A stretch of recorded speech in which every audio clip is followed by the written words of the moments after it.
ఇస్సాకు, యాకోబుల దేవుడు అన్నాడు. ఏ జనాంగాన్ని ఎంచుకోవాలి? వాస్తవంగా జ్యేష్ఠుడు ఏశావు జనాంగాన్ని ఎంచుకోవాలి.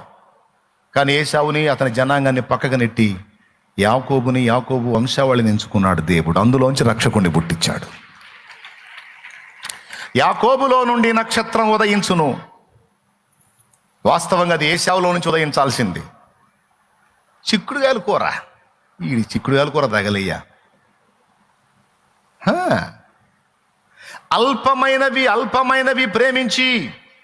అల్పమైనవి ప్రేమించి దేవుడిచ్చేటువంటి అద్భుతమైన కృపను నిర్లక్ష్యం చేసేటువంటి భ్రష్టులు ఈ సరుకంతా ఏశావు బ్యాచ్ అన్నమాట. ఇంటికాడ నుంచి బయలుదేరేటప్పుడు, మమ్మీ చర్చికి వెళ్తున్నా. సరే పాప జాగ్రత్త అమ్మా. మా అమ్మ ఎంత భక్తురాలో. ఇంటికి వచ్చే దారిలో చెప్పితే, ఎక్కడ, ఏ చర్చి? తండ్రి సన్నిధి.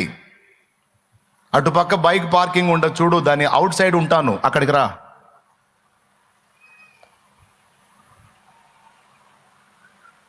ఎటు రావాలి? అటు పక్కకి ఫలానా వైపు నుంచి రావచ్చు. త్వరగా రాబ్బా, నేను ఎక్కువసేపు ఉండలేను. ఈ తండ్రి సన్నిధి వాళ్ళు రోడ్ల మీద తిరుగుతూ ఉంటారు. ఇదంతా చిక్కుడుగాయల కూర సరుకు. చిక్కుడుగాయల సరుకు. ఏం సరుకు? చిక్కుడుగాయల కూర సరుకు. ఒక పూట కూటి కొరకు జయిత్వపు హక్కును అమ్మేసుకునే భ్రష్టుల సరుకు ఇది. వాళ్ళ గుండెల్లో భయం కూడా ఉండదు. మళ్ళీ దేవుని ఎరిగినోళ్ళు, దేవుణ్ణి నమ్ముకున్నోళ్ళు, ఫ్యామిలీ మొత్తం క్రైస్తవ కుటుంబం. అరే నేను అన్య సమాజంలో దేవుని మందిరం ఉంది, అక్కడికి వెళ్ళి చీకట్లో చిందులేస్తే, ఈ నీచమైన ప్రవృత్తిని కనపరిస్తే, నా దరిద్రపు వ్యవహారాన్ని చూసి, నేను ప్రవర్తించే తీరును చూసి అక్కడ ఉన్న అన్ని జనులు నాశనం అవుతారే, నశించిపోతారే, వాళ్ళు దేవుణ్ణి దూషిస్తారే అని ఈ దౌర్భాగ్యురాలికి కానీ, ఈ దౌర్భాగ్యుడికి కానీ సిగ్గు, శరం, ఒక నీతి, నియమం, ఒక భయము, భక్తి ఉండదు. భ్రష్టుల సంతతి. ఇది వ్యభిచారపు బ్రతుకులు. ఇది ఏశావు సంతతి. ఇది ఏ సంతతి? ఇది ఏశావు సంతతి. ఇది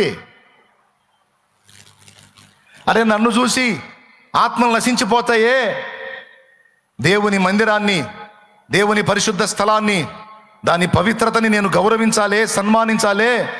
జీవము గల దేవుని చేతిలో పట్ట భయంకరమే, విచ్చలవిడి జీవితం నా నాశనానికి కారణమే, అయ్యో నేను ఇలా బ్రతకూడదే అనే భయము, వీసుమంతా కూడా లేని బరితెగింపు బ్రతుకులు.